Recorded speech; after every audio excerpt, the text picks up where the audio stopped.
The last step in finishing the stripy sweater that you've been working on, and obviously yours will be bigger than this one, is going to be to go back for your sleeves. So we cast on at the neckline, we do our increases, we do our color stripes, we divide the sleeves off, we're doing our color stripes that come in this way. We've got videos for all of these things. And now the pattern is going to tell you that after you've bound off at the end and finished everything but the sleeves, it's time to go back and get these sleeves that are on our waist yarn. So you're going to want to start on the side that will have the stripes going all the way down. So that's going to be this side here, the one where the stripes are going to go all the way down the sleeve. The other one is going to just be the solid background color. I would recommend doing the striped one first because that's going to determine the length of the sweater sleeve, and then you can go back and make the solid blue one match.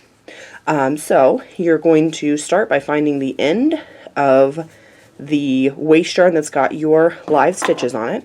You're going to want to go ahead and cut that yarn, and then you can take the stitches and put them on your needle in one of two ways. You can either pull the yarn out all at once and put those new live stitches on your needles, or you can do it as you go. I think most people probably feel more comfortable doing it as you go. Like I said, at the time when we chose our waist yarn to put our stitches on, putting your stitches on a waist yarn that's a strikingly different color than the yarn that you're using makes this step much easier. You're just going to slide your needle through the stitches. And I think sliding on about an inch worth of stitches at a time is going to be about as much as you want to do, and then you can just pull that waist yarn out of there. I think if you wait until the very end to pull the waist yarn out, it just gets a little bit tricky to get that waist yarn to come out. So you slide the stitches back onto your needle, and at this point your working yarn is not connected. It can be a little bit tricky, as I am illustrating here, to get your needle through those loops. So just keep working at it until you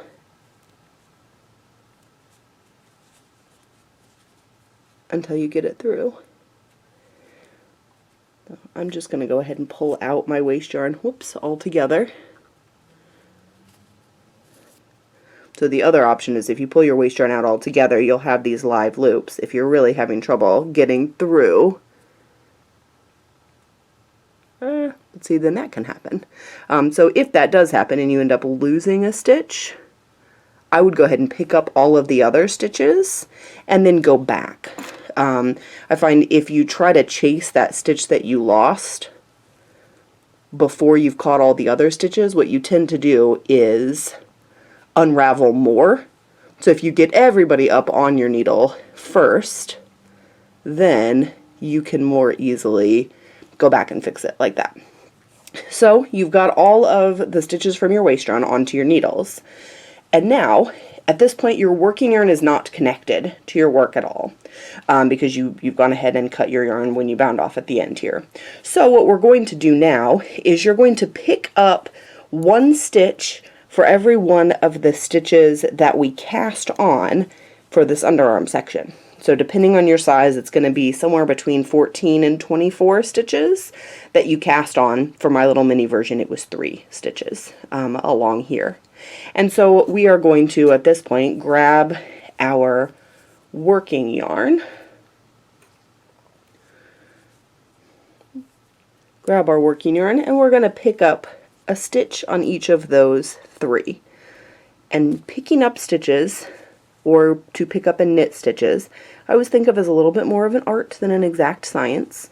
We know how many stitches we're aiming for, so we're aiming for 3, and I kind of just want to evenly space them along there. You can see, here's one bump, here's another bump, here's a third bump, so if you can find landmarks like that so you know exactly where you're going to pick up, that works. If not, you can kind of just eyeball it. As long as you've got the correct number and they're spaced pretty evenly, it's going to work out just fine. I would always say put your needle under at least 2 strands. If you put your needle under just 1 strand, it stretches out big and gives you a hole. So I've got my needle under the 2 strands where I want to start.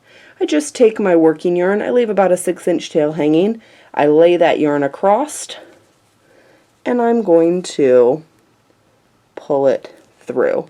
As long as you've got then just the one loop on your needle, you've done it the right way. And then make sure that as you continue to work, you're working with not the short stubby end, but the end connected to your ball of yarn, and you're going to pick up the other 3 stitches. Now I'm going to put my needle in, get under at least 2 strands, lay my yarn across, and if it doesn't go through the first time, you just repeat the process. Pull that through. And the last one, put your needle in, lay your yarn across, pull that through.